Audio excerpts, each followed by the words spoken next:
It is a great feeling to win brilliant attacking games where everything comes together, from the first to the last move. Unfortunately, this rarely happens in chess, and sometimes you find yourself in a difficult or bad position.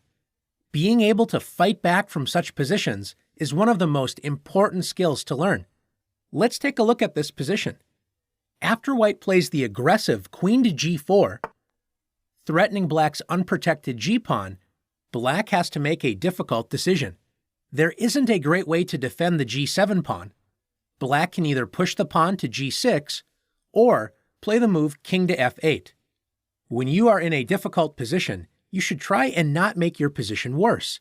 Moving the king to f8 and losing the right to castle seems like a bad choice, but let's consider black's other option, g6. Every time a pawn is moved, weaknesses are made. Notice that once the pawn moved from g7, it no longer protects f6 and h6. This means the dark squares have been weakened, and since black does not have a dark squared bishop to protect these squares, this could be a problem later in the game. Notice white has a pawn on h4, and can now use the g6 pawn as a hook to open up the position after h5. White is threatening to open up the h-file with h takes g6, which would open up white's rook on h1.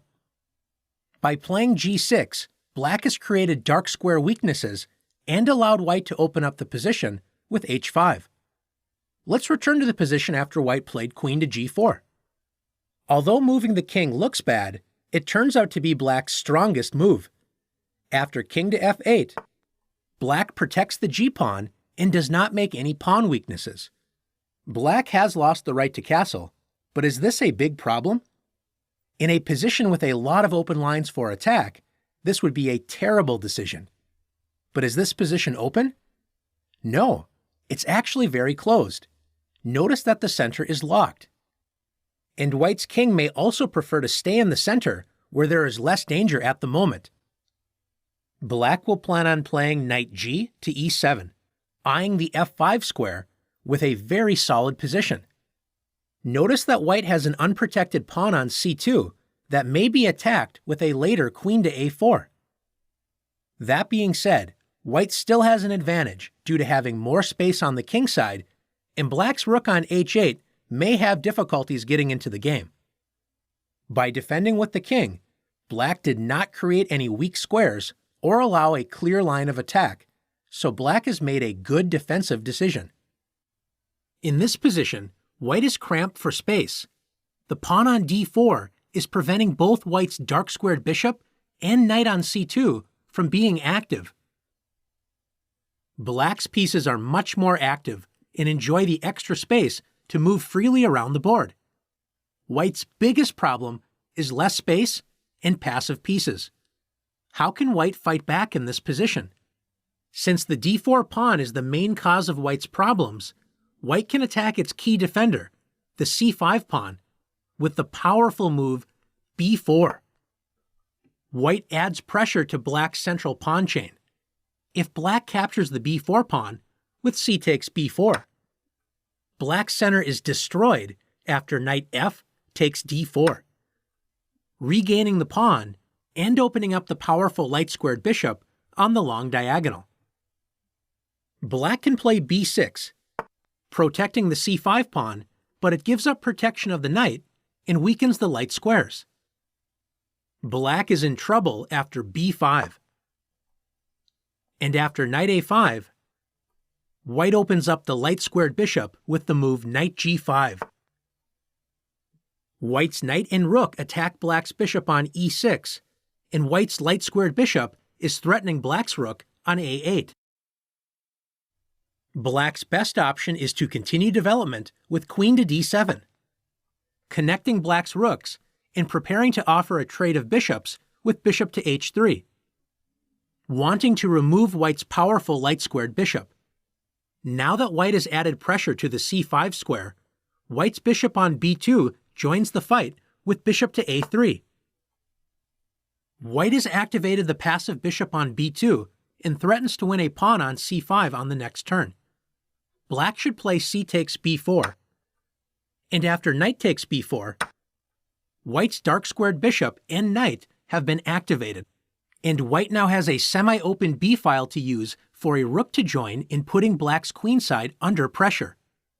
White's active strategy of fighting against Black's space advantage in the center and activating White's passive pieces has greatly improved White's position. Let's take a look at one more example together. In this position, Black has some problems to solve. Black controls less space, has a white rook pointing directly at Black's king, and has to figure out how to develop the dark squared bishop. King safety is a serious issue, as castling queenside would lose a pawn to bishop takes f7. What is Black to do? One natural idea for Black is to play e6, opening up lines for the dark squared bishop and also preventing White's light squared bishop from capturing f7. Unfortunately for Black, White's active pieces blast open Black's defenses, starting with the crushing sacrifice, bishop takes e6. After f takes e6, and knight takes e6. For the moment, White has sacrificed a bishop for 2 pawns, but notice that the white knight is attacking Black's queen. Now that the e-pawn has been removed, the only piece blocking Black's king from White's rook is the white knight on e6. This means there will be a discovered check after Black moves the queen. After queen to b6, can you find White's powerful discovered check in this position? If you found knight to c7 check, great job. White's knight leaves the e-file, discovering the rook's check on the Black king, and also threatens to capture the rook at the same time. Black's king will be stuck in the center of the board, so White will regain the sacrificed material by capturing Black's rook and have great attacking chances against Black's weak king. Since the natural move e6 doesn't work, what should Black do? Castling queenside would make Black's king safe and allow Black to complete development, but didn't we say the f7 pawn was hanging if Black castled queenside? How can you defend the f7 pawn before castling queenside? Grandmaster David Bronstein, playing the Black pieces, made the surprising move bishop to g8. Black's active bishop on h7 is buried on g8, but this solves Black's problems with the f7 pawn. Once the f7 pawn was protected, Bronstein was able to castle queenside. Black solved the biggest problem in the position, king safety, by playing the ugly-looking bishop g8 move. When you play difficult or bad positions, you have to be creative and decide if a move works or not. No matter how ugly it may look, play the move if it works. Now it's time to see if you can manage difficult positions.